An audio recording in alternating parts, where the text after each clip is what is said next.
welcome to another exciting episode right here on Fashion ÉCOLE with me, Dr. Clement Asemnyra. We are going to have a real conversation on the business of ready-to-wear clothing. And Maslow's hierarchy of needs clearly states under the physiological needs that clothing is a basic necessity for all humans, and the garment manufacturing sector really helping you and I meet our basic necessity as the ready-to-wear. As a ready-to-wear designer, you can make a lot of money if you're very strategic about the brand. So let's get talking after this break.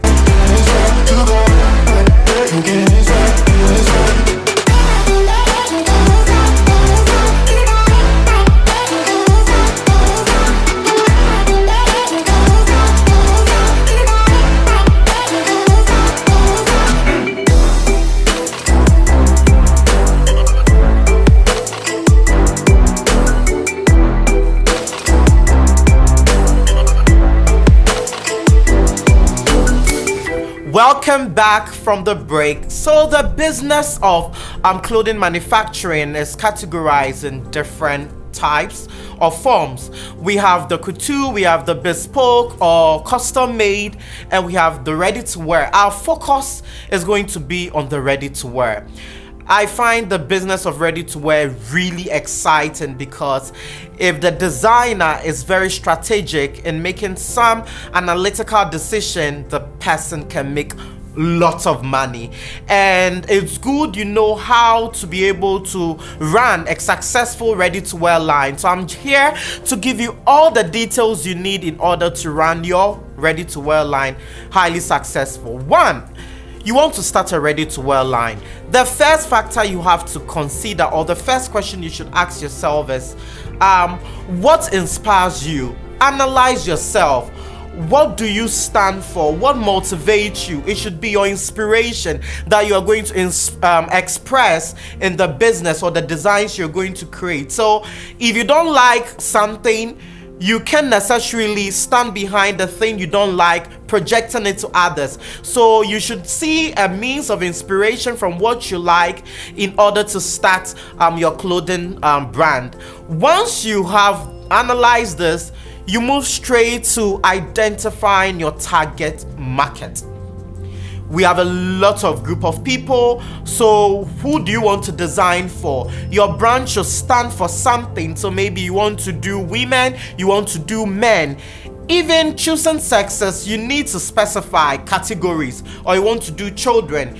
If you are going into women's wear, what kind of women do you want to design for? Is it the working class women? Is it women who are just in the university? Which group of women do you really want to design for? So you need to know the kind of women you want to design for. If you want to design for men as well, you need to be very analytical the group of men you want to design for. So you need to do a little research. You don't just say, because you have friends who like dressing up, let me make clothes for them. You may make clothes for your friends and they may not be able to buy it because you didn't actually do a good research into knowing that they have the capacity of buying what you are designing. So you should really do your research, understand your target market before pushing in. Once you have identified your target group, we move straight to creating of your designs. You may have your inspiration, you may see pictures, you may have watched a movie, read a book, be inspired by something that you want to express or fuse into clothing. Once you have your inspiration, let's get the sketches. So put your ideas on paper, color them. Let's see how you want to render your ideas. If you're not good in drawing or illustration, kindly get a fashion illustrator, express or communicate your design ideas to them. Let them bring that into reality by putting that on a paper. So yes, we have our design. After having our design, we move straight to having our technical drawing or our tech pack. In our tech pack, we are going to create those illustrations in a flat form, and this tech pack is going to help us understand the color information, certain technicalities about your design, the type of color you want to communicate, where you want the packet to be, the trimming information, what trimmings do you want to use. We have to state all that. Even with the trimmings, we have different kinds of trimmings you want to use, and the sizes in which you want to render your designs all have to be clearly stated in the tech pack. Now that we have this, we move straight to sizing. And this is very, very important. Sizing in ready-to-wear business. I see a lot of ready-to-wear brands who make clothing and people buy them and it doesn't fit. Why? Because we've been brainwashed to believe that no matter your geographical location, when you're making ready-to-wear pieces, use the UK size, use the US size. Please, it's wrong.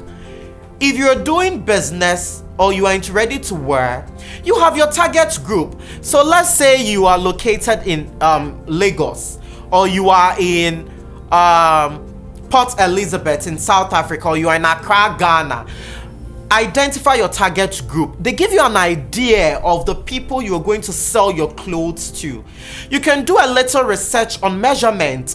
If you sew already, you may have a lot of measurement in your book. So you can go through your measurements, sample your measurement. That will give you an idea to create your sizing chart. So always create your sizing chart as a ready-to-wear brand. Don't go in for this country size or that country size, because let me tell you, a particular country may have a lot of their women looking very, very slim, and in your country you have women who are highly endowed. Imagine you're in Africa. A lot of African women are highly endowed. So if you use a country sizing that focuses on slim women, I mean, you're going to have problem of fitting issues when people buy your clothes. So create your own sizing chart. When you're done creating the sizing chart, communicate your sizing chart on your website, on your social media platform, in your catalogs. Let everybody know that, oh, when I'm shopping from Val, size 8 means the bust is this, the waist is this, the hip is this. And they are going to understand, and that will be perfect for you to make sales to your target group. Then we move on to production. Now that you have this sorted out, you're going to move straight to production. But before production, let's talk about the fabrics. Yes, we need to source our fabrics. We need to know the kind of fabric that can make our designs stand out. Many a times, we have creatives who are being inspired by fabrics, and honestly, I'm that type. Anytime I see a fabric, it gives me an inspiration. It gives me an idea as to what I can do with that fabric. We have people who equally create their designs, and they can look on their design to select the fabric that can bring that design into a reality. So know who you are. If you are inspired by fabric, you can shop your fabrics and get your inspiration out from it. If you know you can work with your sketches as well, go out there, select the fabrics that works. And please note, you should have in mind, is the design you're bringing out, are they limited edition, or you want to create them on mass production? If they are limited edition, then you don't mind the fabric you select, because sometimes designers make pieces on their websites or online, people shop, and later clients are requesting and they go like, it's finished, or we've run out of stock. So you should know, if it's limited edition, the client must be made aware these pieces are limited edition. If it is mass produced, you have to make sure the fabric you are buying is in stock. You can get them as at when your pieces run out and people are still making order. If you don't take note of this, you will have problems with clients. Now we move on to production. At production stage, you make two decisions. It's either you are outsourcing or you are producing them yourself. If you're producing them yourself, it means you should have your fashion house, you should have your pattern makers, you should have your tailors, you should have your quality control specialists, you should have everything you need to bring your design into a reality. If you don't have this resource as well, You can outsource, get a production house, get some tailors somewhere, give them your ideas and let them produce it for you. A lot of designers love to outsource because it's kind of take all the stress and all the drama going here and there from you, and it's very, very beautiful. So you have to make the decision, either you are outsourcing or you are producing them yourself. Then now that the production is about to start, we first have to make a sample. So a sample has to be made. Very, very important. When the sample is made, we need to test the sample. Get a model to try it. Let the model run, stand, sit. That will let us know how durable the piece is, so that we wouldn't make pieces in the market that people wear and when they are running or when they are walking briskly, there is a tear here or tear there. So please note that. Sometimes we even have to try the fabric to see if the color dyeing is running out on all that. You need to understand all this. So a sample is very, very important. It gives you a general overview of how the design is going to react in the market. Now that you are cool with the sample, even before you do the production, you can work magic with your sample. Let me tell you what, you don't always have to make sure your production is ready before you make noise about it. When you have your sample, you can get a model, shoot your sample, put them on your website, social media, start making people pre-order. Once the design is nice, people will start, oh wow, I love this, I love that. So you can start making noise with the sample even before the main production is ready. And in choosing of a model, please know what your brand stands for.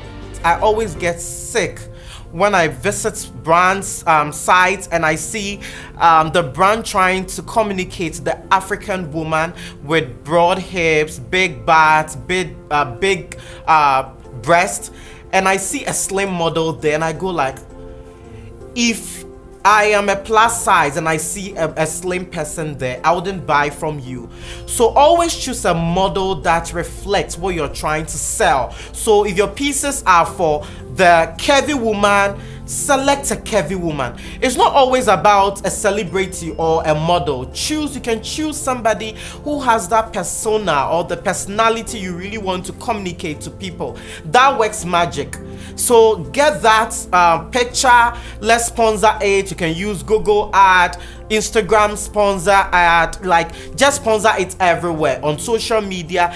Get people to see it and select your right target audience when you are sponsoring, so that those people can see and buy into the pieces. Yes, you can get celebrities to endorse, and in selecting a celebrity too, it's very important to know that know what your brand stands for and choose a celebrity that reflects your brand integrity. So if you are communicating to the working class woman, you can have a celebrity who is more of that kind of class. You don't choose a celebrity who doesn't reflect that idealism. So be very careful if you are selecting a celebrity to endorse your piece as well. So let's market the pieces, and always know in business you can't always do everything yourself. If you know you're not good in marketing, get somebody who is good in that field to handle that, so that your brand can go far. Let them push it for you. So you can source fabrics yourself, you can do everything yourself at the same time marketing your pieces. So make sure you are pushing your brand out there, pushing the pieces out there to reach out to a lot of masses, so that immediately you release them, or once it's live on your site, people can easily start shopping it. So this has been it, and a little tips you need to know. 1, in order to get your pieces running in the business, always have discount sale. It's good for your business. So you release your pieces in January. So in January, the pieces, you are selling the pieces, let's say $300. In February, we have Vows Day. You can give 10% discount to attract people to come buy. So you have people buying because the pieces are nice and there is a discount offer, so they come in to buy. Another time, in about 2 months after Vows Day, you can move on to 20% discount to still move people to come and buy, because you have plans releasing another collection. Always make sure you sell as much or release a lot of your pieces out there before releasing new collection, because if you have a lot of stocks in there and you want to bring new pieces, honestly, you're going to run at a loss. So take good opportunity of discount sales, grand discount opportunities, do surprise offers, maybe an in-house party, invite people, clearance sales, clear a lot of the pieces off before you introduce new pieces. And another trick when you're releasing your design as a brand designer for a ready-to-wear line, don't present too many different designs at a go. In a collection, you could have just 4 designs or 5 designs, but render the designs in different length. Let's say you have a column skirt. You can present the column skirt in a cocktail length, midi length, short length, so that when somebody is buying, if the person loves the skirt but doesn't like it in a cocktail, the person has a midi length. But don't create a column skirt and put ruffles on the left, another column skirt, put cascade here. It means you have so much going on, and when people visit your site, they get confused. They don't know what to choose. So always present very limited designs, but render them in different sizes, different style, and also colors. So maybe you have the skirts in blue, black, green. If I don't want black, I know I have green available. If I don't want green, I know I have yellow available, and I'm good to go. So these are the little tricks. Make sure you get this on point, and trust me, your clothing brand is going to move so beautiful. So I know a lot of things are going on in your mind, like, oh, I so needed this knowledge. I'm glad I brought it right here on Fashion ÉCOLE to share with you. So now that you know you're going to do better, make those insightful decisions on your brand so you could take your ready-to-wear brand to another level. I want to say a very big thank you to Mrs. Shola Babatunde of OSC Fashion College for being a great resource person on this topic, the business of ready-to-wear. Give me a thumbs up. Let me know your thoughts on this topic right in the comment section, and don't forget to subscribe if you're watching me for the first time. My name remains Dr. Clement Asemnyra. I have been your amazing instructor right here on Fashion ÉCOLE channel. See you in the next class.